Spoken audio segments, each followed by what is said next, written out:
Hoy es miércoles 13 de septiembre en Espíritu Canal, en el nombre del Padre, del Hijo y del Espíritu Santo. Amén.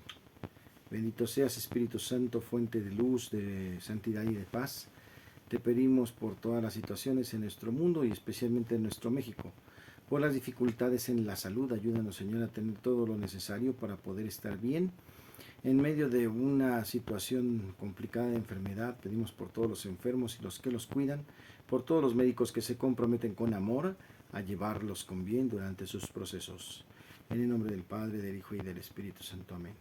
Estamos aquí en Espíritu Canal. Bienvenidos.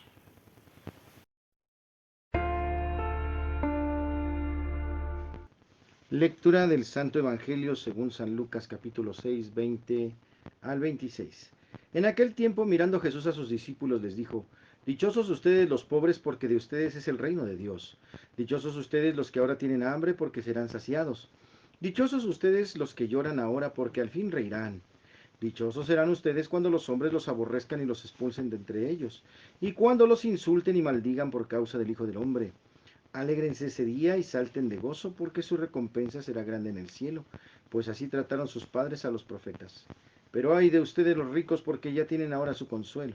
Ay de ustedes los que se hartan ahora, porque después de tanta hambre. Ay de ustedes los que ríen ahora, porque llorarán de pena. Ay de ustedes cuando todo el mundo los alabe, porque de ese modo trataron sus padres a los falsos profetas. Palabra del Señor.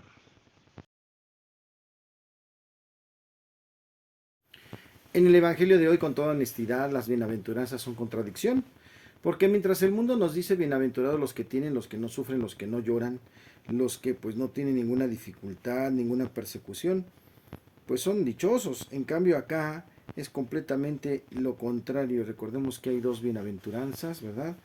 Felices o dichosos, dice el Señor, ustedes los pobres, porque de ustedes es el reino de Dios.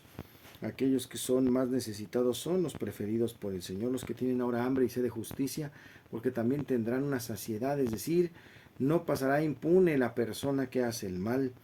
Y también cuando los persigan, los aborrezcan por causa del reino, porque ustedes encontrarán a Dios, ya que ustedes han dado todo su corazón con fuerza, con vitalidad en los momentos más difíciles. Los que se hartan ahora después tendrán hambre, los que ríen ahora después llorarán de pena. Todo el mundo que los alabe puede darles la espalda mejor.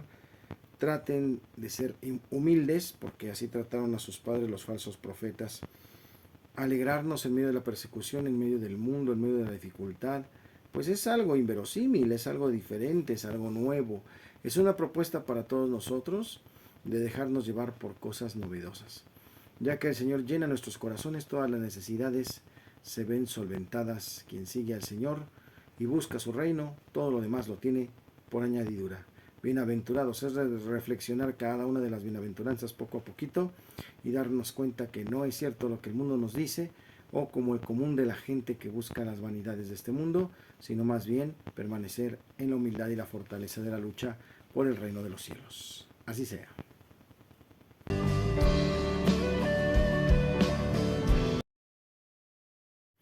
En el tema de hoy, ser mexicano es ser guadalupano. Santa María de Guadalupe estuvo presente en el movimiento independentista del siglo XIX. Se constituye como símbolo de identidad nacional mucho antes que se creara un Estado mexicano. De hecho, su imagen representada en el estandarte tomado por el cura Miguel Hidalgo en la parroquia de Atotonilco constituye la primera bandera de un nuevo México independiente. Desde 1810, dos sistemas simbólicos, el cívico y el católico, coexisten y fundamentan dos naciones de nacionalidad, sin ser mutuamente excluyentes.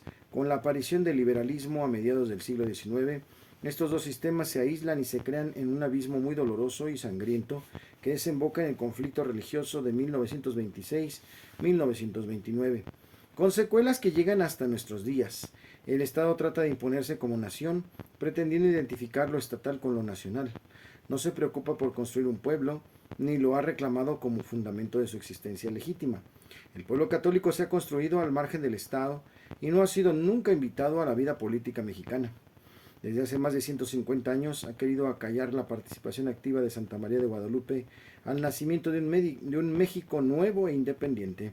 Es interesante anotar que México cuyo Estado prescinde y niega cualquier connotación católica para su proyecto de identidad, que la ecuación identidad nacional igual a identidad católica se expresa en la frase ser mexicano y ser guadalupano, reconociendo inmediatamente el título de patronazgo de la devoción popular.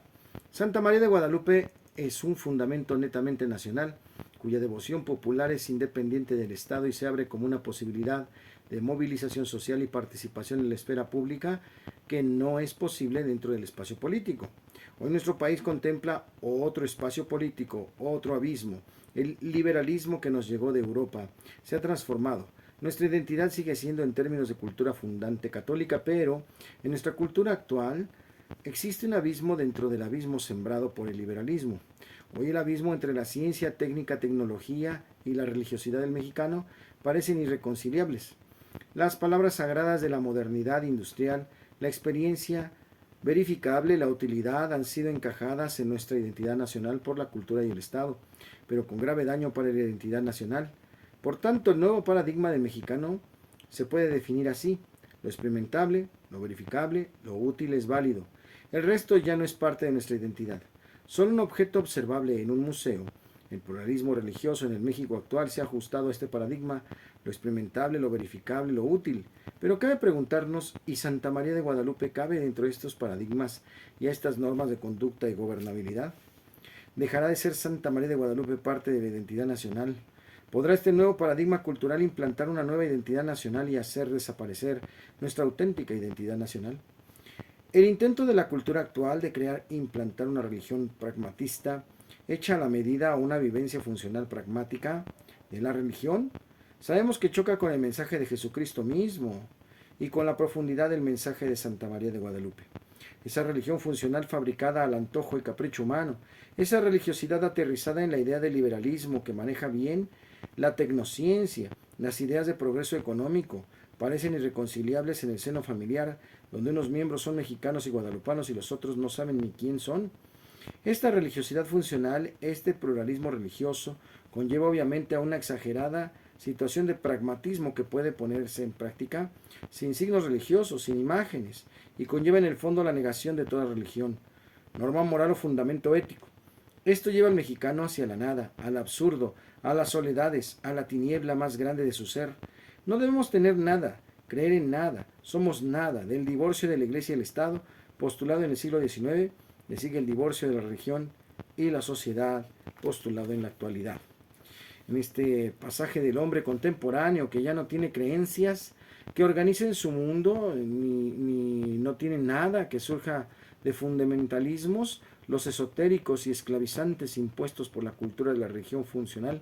Desafortunadamente este programa o este panorama ya circula en ciertos ambientes mexicanos. Hoy asistimos a una crisis de la cultura y de la religión.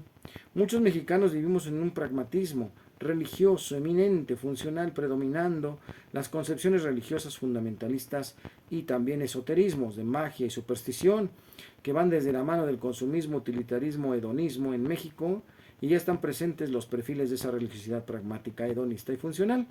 Irrumpe así en la cultura de muchas clases sociales en México y fractura la identidad nacional hoy en el núcleo de las familias y de los diversos grupos sociales y culturales. ¿Estás de acuerdo con la frase? Ser mexicano es ser guadalupano en el tema de hoy.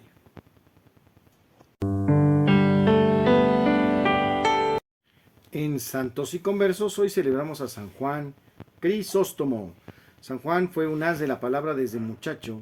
El famoso rector Livonio, su maestro, que veía en el joven a su natural sucesor, sintió mucho cuando aquel alumno prometedor prefirió la fe a la activa retórica. Si los cristianos no me lo hubieran robado, decía él. En efecto, Juan sí fue robado, entre comillas, por la atracción que sentía por las palabras sagradas, que estudia con atención en el círculo de Diodoro, futuro obispo de Tarso.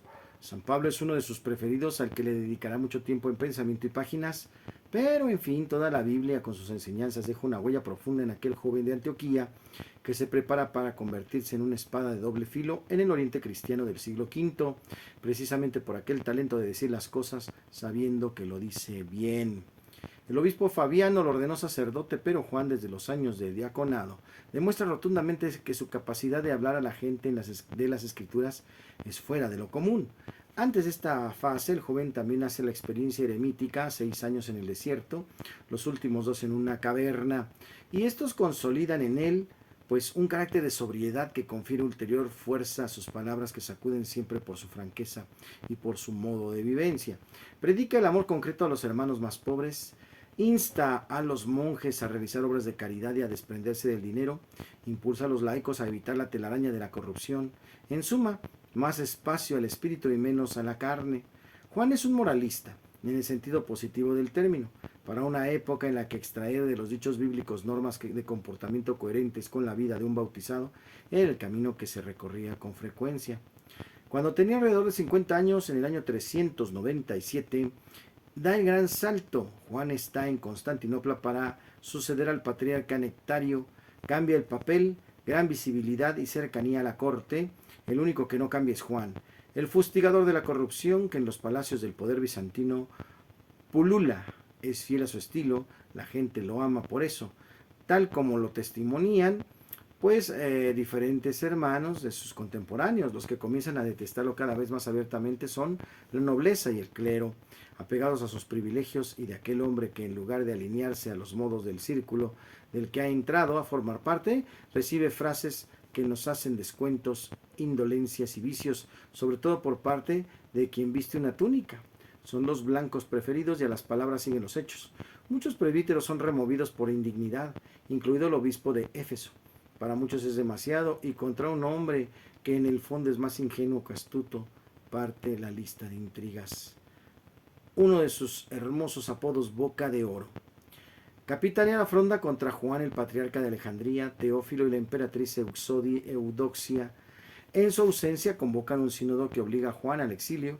Corre el año del 403, pero el alejamiento dura poco. Por aclamación popular, Juan regresa a Constantinopla y sus adversarios vuelven a lanzar el desafío. El 9 de junio del 404, una nueva condena lo alea y lo aleja del centro del imperio. El antiguo eremita encuentra una soledad forzada. Juan, Boca de Oro, tal como lo apodaban tiempo después, muere en el año 407 en Comana Pontica. Durante uno de los tantos traslados que debía realizar, su sabiduría permanece intacta a lo largo de los siglos y corroborada por centenares de escritos de un gran hombre, de un gran sacerdote convencido de que en todas las cosas debe darse gloria a Dios. El grande Boca de Oro, en Santos y Conversos, San Juan Crisóstomo. La rola me recuerda mucho mi etapa de diácono en San Bartolomé, allá en Lindavista. La rola se llama Tenemos tanto para estar agradecidos. Vamos a escucharla con atención. Venga de ahí.